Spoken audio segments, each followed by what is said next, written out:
যুক্তরাষ্ট্রের ডলারের শক্তিশালী অবস্থান এবং ট্রেজারি বন্ডের লাভ বৃদ্ধির কারণে আন্তর্জাতিক বাজারে স্বর্ণের দাম কমেছে। তবে যুক্তরাষ্ট্রের শ্রম বাজারে ধীর গতির ইঙ্গিত পাওয়ায় বড় ধরনের পতন হয়নি। এতে ফেডারেল রিজার্ভের সুদের হার বাড়ানোর সম্ভাবনা কিছুটা কমেছে।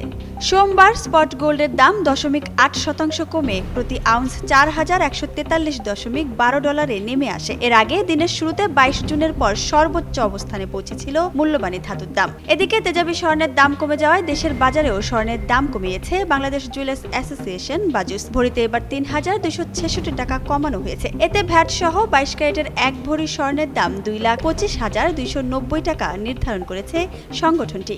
এছাড়া 21 ক্যারেটের প্রতি ভরি 2,15,142 টাকা, 18 ক্যারেটের প্রতি ভরি 1,84,757 টাকা। সনাতন পদ্ধতির প্রতি ভরি স্বর্ণের দাম পড়বে 1,50,932 টাকা। এর আগে সবশেষ শুক্রবার ভরিতে 4,374 টাকা বাড়িয়ে ভ্যাট সহ 22 ক্যারেটের 1 ভরি স্বর্ণের দাম 2,28,556 টাকা নির্ধারণ করেছিল বাজুস।